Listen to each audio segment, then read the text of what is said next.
En este día vamos a compartir lo que es Juan 1:24, ¿no? Y anteriormente hablábamos, ¿no?, en el capítulo anterior, donde vimos que Jesús se dio a conocer, ¿no?, con toda una multitud en lo que es la multiplicación de los panes, ¿no? Y ese milagro, desarrolla en la gente un anhelo que Jesús sea el rey, ¿ya? Pero no da ese anhelo de que Jesús sea el rey porque es el Hijo de Dios, sino porque si un rey puede multiplicar comida, entonces está muy bien, entonces nadie se va a morir de hambre. Entonces, toda esta gente, todo este pueblo tenía un deseo carnal, era un interés carnal sobre Jesús, ¿sí? El Evangelio de Juan, queridos hermanos, es el último de los evangelios en escribirse. Se escribió cuando todos los demás ya estaban escritos, y no solamente Juan aquí cuenta la vida de Jesús, sino cuenta con el propósito de que podamos creer en Él, ¿sí? Que podamos creer y tengamos vida eterna. Ese es el propósito de este libro. El propósito de Juan es muy claro, es presentarnos a Jesús como el Hijo de Dios, ¿sí? Vemos después todo esto que Jesús multiplica los panes y quieren hacerlo rey, pero Jesús no acepta esto. Jesús les dice, no busquen el pan cotidiano, sino busquen el pan del cielo que soy yo, y el que me come tiene vida eterna, ¿sí? Ahora bien, el capítulo 7 se desarrolla en un lapso de 6 meses, se desarrolla entre unas fiestas que estaban pasando, ¿no? El capítulo 6 dice que se desarrolla cerca a la fiesta de la Pascua, y el capítulo 7 se desarrolla cuando ya está empezando la fiesta de los tabernáculos, ¿ya? Entonces, más o menos es un lapso de 6 meses que se escribe el capítulo 7. ¿Sí? Hay un descanso de 6 meses. No es que se acaba el capítulo 6 y enseguida viene el 7, ¿no? Sino hay un lapso, ¿no?, de ese tiempo, ¿sí? Y ya para entrar en el capítulo 1, versículo 1 de Juan, dice, después de estas cosas andaba Jesús en Galilea. ¿Sí? No sé si nos acompaña. Después de estas cosas Jesús andaba en Galilea, pues no quería andar en Judea, porque los judíos procuraban matarle, ¿sí? Entonces vemos que después de todas estas cosas que pasaron en el capítulo anterior, ¿no?, Jesús dice que estaba en Galilea, ¿sí? Podemos recordar, Galilea queda en el norte y Judea queda en el sur. Entonces Jesús estaba en la parte norte, ¿no? Y dice que él no quería ir, ¿ya? No querían ir porque los judíos procuraban matarle. Y cuando se refiere a los judíos, no se refiere a toda la gente, a todo el pueblo judío, ¿ya? Porque también había judíos en Galilea y ellos no querían matarlos, sino hablaba de los líderes judíos, ¿ya? De los líderes judíos, los religiosos, ellos son los que lo querían matarle a Jesús, ¿sí? Dice, Jesús no va porque él no quiere, ¿ya? No va porque él es el anhelo de ir y él no quiere, sino va porque aún no ha llegado el tiempo de él, ¿ya? Su tiempo no ha llegado, dice, y la agenda de Jesús siempre se regía por la voluntad del Padre, ¿sí? En el capítulo 2 dice, estaba cerca la fiesta de los judíos, la de los tabernáculos, ¿ya? La fiesta de los tabernáculos era una de las fiestas, de las 3 fiestas más importantes en el calendario judío, ¿ya? Era en donde se recordaba la fidelidad de Dios en el tiempo cuando el pueblo de Israel salió a Egipto, ¿no? Y estuvo por 40 años ahí. Entonces Dios nunca los abandonó, Dios siempre los protegió, Dios siempre estuvo pendiente de ellos, ¿ya? Entonces, ¿en qué consistía esta fiesta, ¿no? Bueno, en nuestros tiempos podemos ver que hay periódicos, hay un montón de cosas, ¿no?, que te recuerdan la historia de nuestro país, de algún acontecimiento, ¿no?, que pasó. Pero en ese tiempo no había, ¿sí? Ahorita hay hasta Facebook que te dice, tienes recuerdos, te dice, ¿ya? Sí. Entonces en ese tiempo no había eso. Entonces lo que ellos hacían, ¿sí? Los que ellos hacían era salir afuera. No dormían en sus casas, sino dormían afuera. Ya, dormían afuera y fabricaban unas tiendas con un techo descubierto y ponían encima de los techos unas enramadas, decía. ¿Ya? Eran unas ramitas que no cubrían el techo y dejaban ver las estrellas. ¿Ya? Y esto era muy, muy interesante, ¿no? Si te puedes poner en contexto, esto imagínate que el impacto que haya causado en los niños. En los niños era lo mejor ir afuera, íbamos a dormir afuera, construíamos una tienda y les contaban todo lo que Dios había hecho con el pueblo, ¿sí? Todo lo que Dios los había protegido durante este tiempo en el desierto, ¿sí? Incluso dicen que hacían en el templo, colocaban unas antorchas gigantes, ¿ya? Y esto daba como similitud a cuando Dios ponía su columna de fuego en las noches para poderlos calentar, ¿ya? Entonces era una fiesta muy, muy importante, ¿no? Era una fiesta muy interesante. Más adelante en el versículo 3 dice, y le dijeron Jesús, sal de aquí y vete a Judea, para que también tus discípulos vean las obras que haces. Porque ninguno que procura darse a conocer hace algo en secreto. Si estas cosas haces, manifiéstate al mundo, porque ni aun así sus hermanos creían en él. ¿Sí? En este capítulo podemos ver en los primeros versículos que Jesús aquí también tenía hermanos. Para los que no conocían, Jesús sí tenía hermanos, tenía unos medios hermanos. ¿Bien? Y la familia de Jesús fue, después de la concepción de Jesús, fueron una familia normal. Tuvieron más hermanos, incluso dice la palabra que tuvieron hermanas, ¿sí? Y a los hombres los nombra por el nombre, ¿sí? Los hermanos de Jesús eran Jacobo, era José, era Judas, ¿sí? Y las hermanas que eran las mujeres, ¿no? Entonces, ellos no creían en Jesús. Entonces, ellos le decían, a ver Jesús, si tú haces todas estas cosas, si puedes hacer milagros, si sabes hacer tus magias por ahí, entonces, ¿por qué no te das a conocer? ¿Por qué no subes a la fiesta de los tabernáculos y te das a conocer y haces ahí alguna de tus demostraciones, ¿sí? Porque si te quedas aquí, no te van a conocer. O sea, si te quedas en Galilea, aquí en Galilea no vas a ser famoso, no vas a ser reconocido. Tienes que irte a Jerusalén para que todos te puedan reconocer, ¿sí?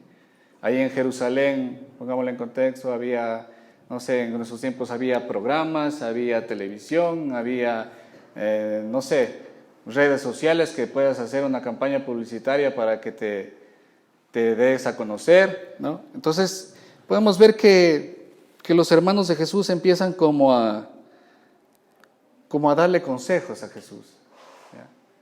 Como darle consejos, y dice que no creían en él, ¿no? Y creo que tenían sus motivos, porque, a ver, Jesús era el hermano mayor, entonces siempre lo escuchaban a Jesús, veían las cosas que hacía Jesús, ¿sí? Entonces, de alguna manera, creo que causaba un molestar en ellos. Entonces, imagínate que te comparen y digan, ¿por qué no eres como Jesús?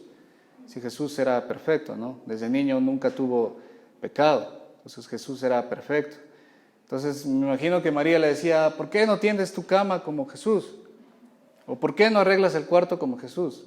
Creo que los tenemos hermanos, pasamos por eso. Entonces, los hermanos de Jesús ya estaban, ay, todo Jesús, Jesús, Jesús. Ay, ¿por qué no soy como Jesús? ¿Ya? Entonces, tenían este tipo de sentimiento en su corazón y por eso no creían en él, ¿ya? No creían en él y le empezaban a dar consejos para que él pueda darse al mundo, ¿sí? Cabe que recalcar que cuando Jesús estaba vivo, sus hermanos no creían y creyeron después de su resurrección, ¿sí? Lo conocían, lo escuchaban, habían visto sus milagros, pero no creían, ¿sí? Después se convierten y Jesús ya no es su hermano, sino es su Señor y su Salvador. Y a veces nosotros podemos estar como los hermanos de Jesús. Lo conocemos, lo hemos escuchado, ¿ya? Pero no creemos en Él. Aún no creemos en Él. ¿Sí? En el versículo 6 dice: entonces Jesús les dijo: mi tiempo aún no ha llegado, mas vuestro tiempo siempre está presto. No puede el mundo aborreceros a vosotros, mas a mí me aborrece porque yo testifico de él, que sus obras son malas. Subid vosotros a la fiesta. Yo no subo a esa fiesta, porque mi tiempo aún no se ha cumplido. Y habiéndoles dicho esto, se quedó en Galilea. Podemos ver aquí cómo Jesús les responde con una manera pacífica a los hermanos, ¿sí? Responde con amor. Entonces les dice: si ustedes quieren subir a la fiesta, suban. ¿Sí? Ustedes pues siempre hacen lo que ustedes quieren. Yo no, dice, yo no hago lo que yo quiero. Ustedes están acostumbrados a seguir con la corriente del mundo. Ustedes están acostumbrados a este tipo de vida. ¿Ya? Pues yo no. Dice: yo obedezco al Padre, ¿ya? Y mis tiempos los rige el Señor, los rige el Padre. ¿Ya? Dice: el mundo no puede aborrecerlos, porque ustedes hacen lo mismo que hace el mundo. Están contra la corriente, ¿ya? Siguen la corriente del mundo, ¿ya? Como cuando ustedes han visto los peces en el río, cuando nadan contra la corriente, ¿no es cierto? Y si ves un pez que está contra la corriente, o sea, es porque está ya muerto, ¿ya? Es porque está sin vida, y así podemos estar nosotros, ¿ya? Siguiendo la corriente del mundo sin vida. Dice: el mundo no los aborrece porque ustedes hacen estas cosas, dice. A mí el mundo, dice, me aborrece porque yo hago la voluntad de mi Padre. Les hago caer en cuenta las cosas que están haciendo mal. Les hago caer en cuenta el pecado que están cometiendo. Por eso me aborrecen. Por eso no quieren saber de mí, incluso quieren matarme. Eso es lo que les dice Jesús a sus hermanos. Y así nosotros podemos estar también. O sea, si te has dado cuenta, cuando hablas de Dios, todo el mundo conoce a Dios. Todo el mundo conoce a Dios. Todo el mundo tiene una idea de Dios. Y mientras estás hablando de Dios, estás conversando bien, si no tienes ningún altercado. Pero si tú empiezas a hablar de Jesús, ahí es un problema ya. Ahí es un problema. Porque Jesús marca una diferencia, ¿ya? Porque Jesús marca y rige nuestra vida. Jesús es el que gobierna nuestra vida. Nosotros no podemos compartir las mismas cosas del mundo. ¿Por qué? Porque estamos regidos por el Señor. Porque nuestro tiempo, ¿sí?, lo marca el Señor. Así como el tiempo de Jesús era guiado y era llevado por el Padre. Amén. En este primer versículo, en todos estos primeros versículos podemos ver el primer grupo de personas, ¿ya? Los que no creen en el Señor, los que aborrecen la palabra del Señor, los que aborrecen a Jesús. ¿Sí?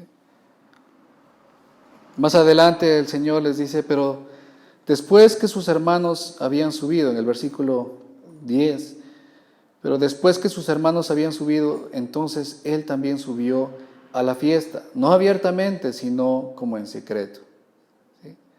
Dice el versículo 10, pero después de que sus hermanos habían subido, entonces Él también subió a la fiesta, no abiertamente, sino como en secreto. Dice que unos días después, el Señor le indica a Jesús que ya tiene que subir a Jerusalén, a la fiesta, ¿no? Porque era un evento muy, muy importante el que se desarrollaba. Era un evento de gran importancia, ¿sí? E incluso esa era la última vez que Jesús iba a estar en Jerusalén antes ya de su crucifixión, ¿sí? Entonces dice que la gente le buscaba, en el versículo 11, la gente le buscaba, los judíos le buscaban en la fiesta y decían, ¿dónde está aquel? ¿Ya? ¿Dónde está aquel? Lo habían visto anteriormente en otros lugares predicando, lo habían visto en otros lugares hablando, compartiendo con sus discípulos, ¿sí? Y la gente lo buscaba, decía, ¿dónde está aquel? ¿Sí? Vimos que en una fiesta anterior Jesús sana a una persona, un hombre, dice que había estado enfermo 38 años y era un hombre paralítico, ¿sí? Y donde incluso se armó tremendo escándalo, tremendo problema porque Jesús lo sanó. ¿Sí recuerdan eso en el versículo anterior? Dice, y había un gran murmullo acerca de él entre la multitud, pues decían, es bueno, pero otros decían, no, sino que engaña al pueblo.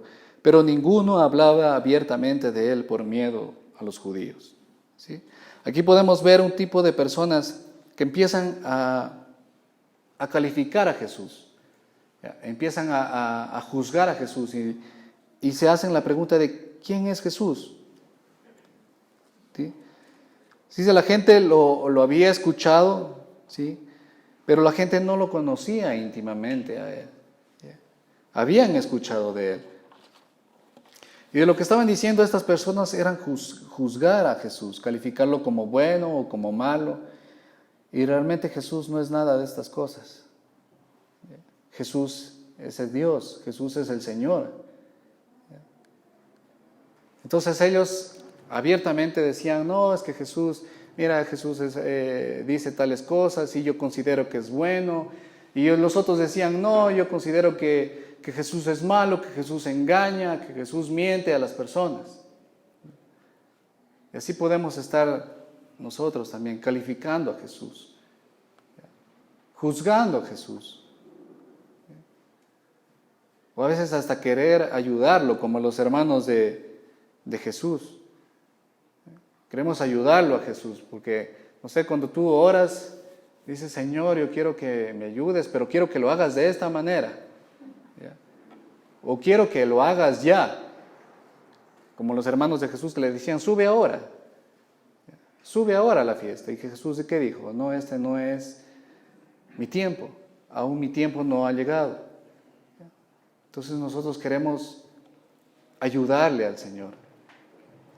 Queremos hacer algo por nosotros mismos. Pero no nos damos cuenta que el Señor ya lo hizo todo en la cruz del Calvario. Y que nosotros somos partícipes de su gracia y de su misericordia, ¿sí? Por el gran sacrificio que hizo en la cruz. ¿Sí? Entonces toda esta gente lo juzgaba a Jesús y lo calificaba y realmente no conocían bien a Jesús. Es como cuando tú te vas a una exposición de arte, de pintura artística, no desconozco yo de eso, pero es artística, pictórica. Entonces vos vas a la exposición y te ponen los cuadros ahí. Entonces tú vas y ves los cuadros, los analizas y te puedes preguntar, entonces yo aquí veo puras manchas. ¿Sí? Si veo aquí un cuadro de Van Gogh y digo, pues Van Gogh hace pura mancha. ¿Sí? Mejor pinto yo que Van Gogh. ¿Sí? Sí, es cierto. Es cuando nosotros con mi esposa sabíamos ir a almorzar en un restaurante frente al lugar donde nosotros trabajamos, habían unos cuadros y decía, así como puras manchas, o sea, solo pintarrajeados así y ya está. ¿Ya? Pero eso es arte. ¿Ya? Para el que él conoce y el que sabe y el que ha estudiado, eso es arte. ¿Ya? Pero para el que no conoce, eso no es un garabato. ¿Sí? Pero lo que no te das cuenta es que tú no estás juzgando a la obra de arte. Tú no estás juzgando al cuadro, a la pintura, sino la pintura te está juzgando a ti. porque tú no sabes nada, no conoces nada de eso.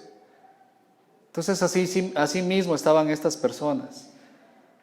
Hablaban de Jesús, lo calificaban como bueno, lo calificaban como malo, lo calificaban como engañador, que miente y engaña a la gente, como manipulador. Pero esto decían porque no lo conocían realmente, porque no habían tenido esa intimidad con Él.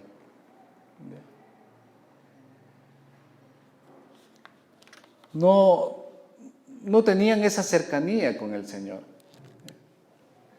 Entonces Jesús dice, si recuerdan en un versículo, dice, ¿por qué me llamas bueno? Cuando un hombre le dice, maestro bueno, ¿qué tengo que hacer para ir al cielo? Entonces él le dice, ¿por qué me llamas bueno? Jesús dice, yo no soy bueno, ni yo no soy malo, yo soy Dios, yo soy el Señor, y a Él nos debemos. Podemos decir, ay, qué bonito que es este Jesús.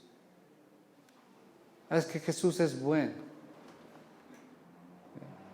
Y no entendemos y no podemos ver la magnitud, ¿sí?, que es el Señor, que es Jesús. El Señor es todo. ¿Ya? Y si estamos aquí es porque Él ha derramado su misericordia en nuestras vidas. Si yo estoy aquí hablándole a ustedes y ustedes me están escuchando, es porque el Señor ha derramado misericordia en nuestras vidas. Ha transformado nuestros corazones. ¿Sí? Hemos escuchado y hemos entendido la palabra de Dios. Por eso el Señor ha visto un poco, ha visto algo, eso sí, ha visto algo bueno en nosotros. Él sí puede ver algo bueno en nosotros. Por eso estamos aquí. Por eso nuestra vida se ha transformado, por eso nuestra vida ha cambiado. Por eso ahora vivimos de manera distinta. Amén. Siguiendo, dice en el capítulo 14, dice, mas a la mitad de la fiesta subió Jesús al templo y enseñaba. Y se maravillaban los judíos diciendo, ¿cómo sabe este letras sin haber estudiado? ¿Sí? Cuando dice se maravillaban, no es que decía, wow, cómo predica Jesús, cómo habla, ¿sí?, cómo sabe Jesús. ¿Ya? No se refiere a este tipo de maravillarse, sino es que se dice que se asombraban y decían, ¿y este cómo sabe? O sea, ¿y este? ¿Ya? Si es un hijo de un carpintero, si no ha estado en ninguna escuela conocida, en alguna escuela reconocida, no ha tenido enseñanzas, ¿cómo este puede darnos instrucción? Decía. ¿Cómo puede este hablarnos? ¿Cómo este puede enseñarnos? Entonces Jesús le responde, les dice, mi doctrina no es mía, sino de aquel que me envió. Amén. Dice, Jesús le respondió, mi doctrina no es mía, sino de aquel que me envió. El que quiere hacer la voluntad de Dios, esto es muy, muy importante. El que quiera hacer la voluntad de Dios, conocerá si la doctrina es de Dios y si yo hablo por mi propia cuenta. ¿Sí? Jesús dice, y les trata de explicar, les dice, no se trata de conocimiento.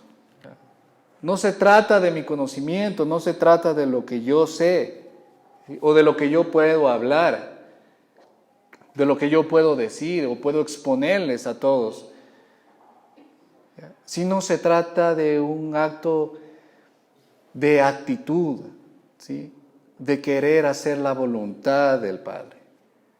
Esa es la diferencia. ¿Sí?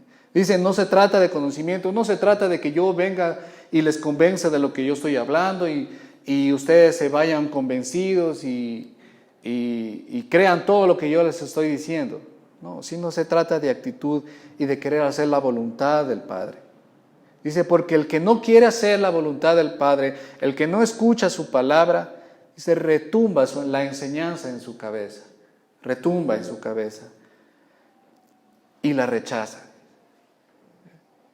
Retumba la enseñanza en su cabeza y la rechaza.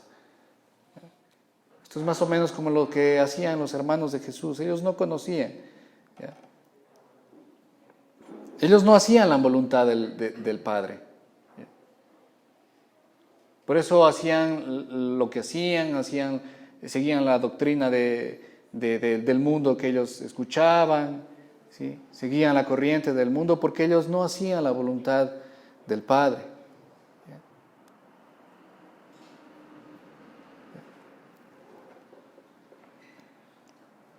Más adelante dice, el que habla por su propia cuenta, su propia gloria busca. El que habla por su propia cuenta, su propia gloria busca. Jesús no estaba buscando su propia gloria. Jesús no estaba buscando que todos se maravillen y dicen, wow, Jesús cómo habla. Jesús qué bonito que habla, Jesús qué bonito que enseña. ¿No? Dice que el que habla por su propia cuenta, el que habla por su propio conocimiento, sin dirección del Espíritu Santo, sin dirección del Señor, busca su propia gloria. Pero el que busca la gloria del que me envió, es decir, el que busca la gloria de Dios, este es verdadero. Y no hay en él injusticia. El que hace la voluntad del Padre, el que hace la voluntad del Señor, es justo, dice. No hay injusticia en él. Y lo que habla es palabra verdadera, porque es palabra del Señor. Entonces, cuando nosotros escuchamos la palabra de Dios, podemos ver si estamos en una actitud de recibirla o no. Podamos estar en esa actitud de que retumba en nuestra cabeza y se va. Y no la guardamos en nuestro corazón. Entonces tenemos que tener esa actitud, ¿sí? No aptitud, sino una actitud de hacer la voluntad de Dios, de obedecer su palabra.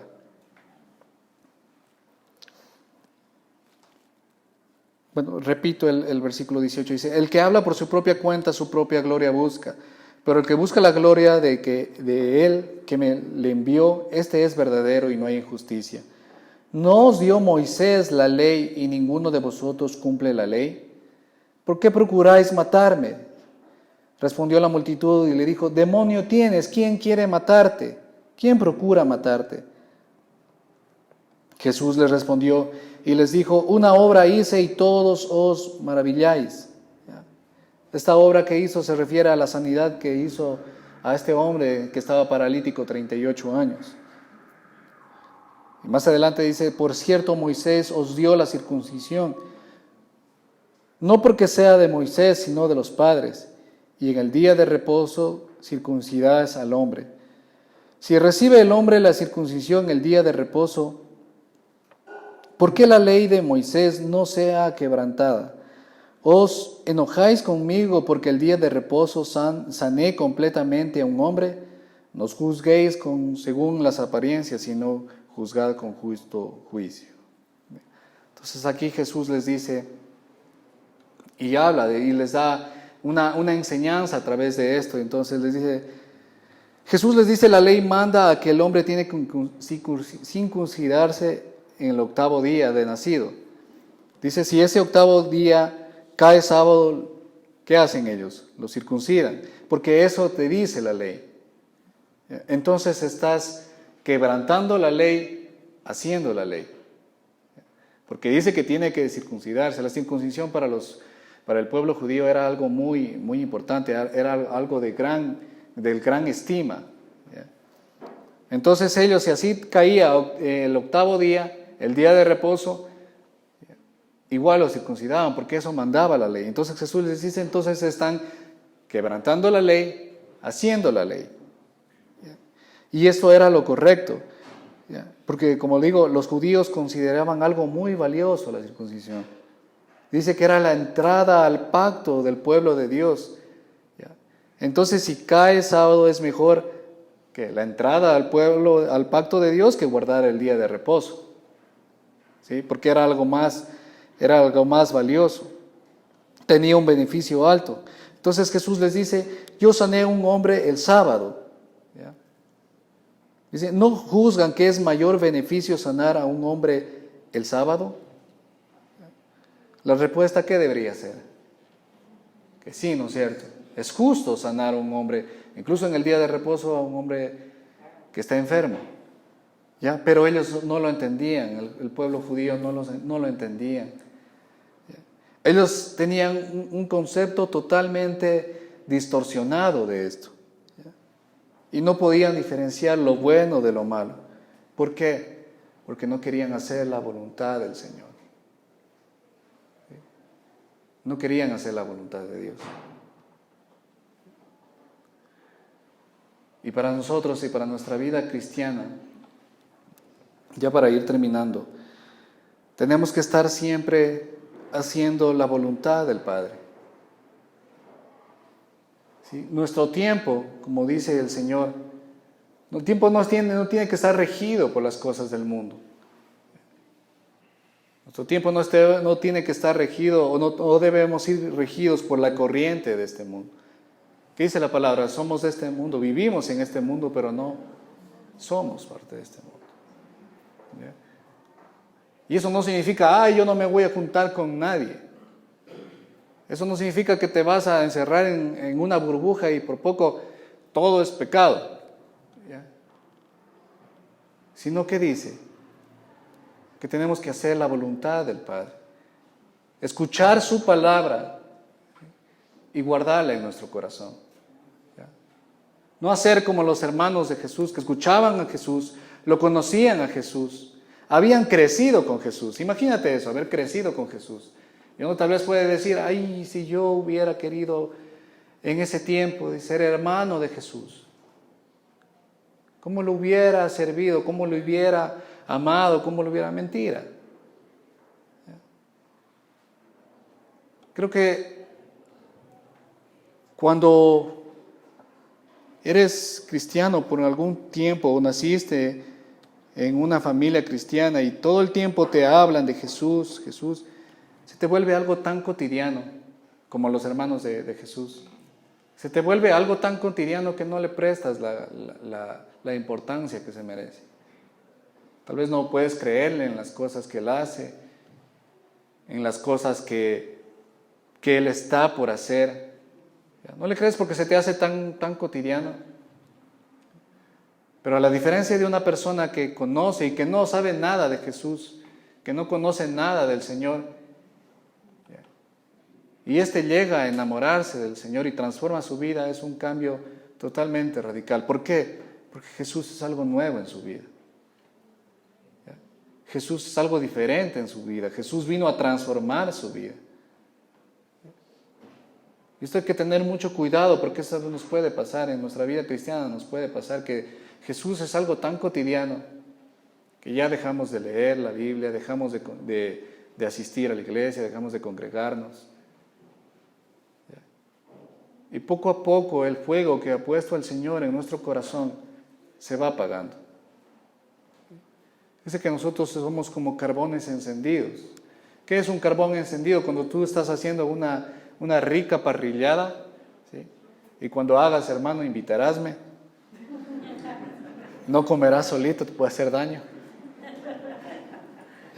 Cuando haces la parrillada, ¿qué te das cuenta? Que toditos los carboncitos están rojos, ¿no es cierto? Rojos, rojo vivito. Pero tú saca un carbón de ahí. ¿Qué le pasa a ese carbón? Se apaga, ¿no es cierto? Se apaga, pero y otra vez lo coges y lo vuelves a meter a la brasa y vuelta se vuelve a encender. ¿Ya? Así somos nosotros. Nosotros somos como un carbón encendido. Que si nos apagan, si nos sacan de la brasa, ¿y cuál es esa brasa? La constante intimidad con el Señor. ¿Ya? La constante lectura de la palabra. Y no solamente leer así, yo leo esto y ya, sino el entendimiento y el estudio de la palabra. Esa es la brasa que nos va a mantener encendidos. Esa es la brasa que nos va a tener con tanto calor que vamos a poder contagiar a las demás personas, que vas a poder prender el carbón que hay en el corazón de esa persona, porque estás en constante comunión y estás haciendo la voluntad del Padre. Amén. Pongámonos de pie, por favor.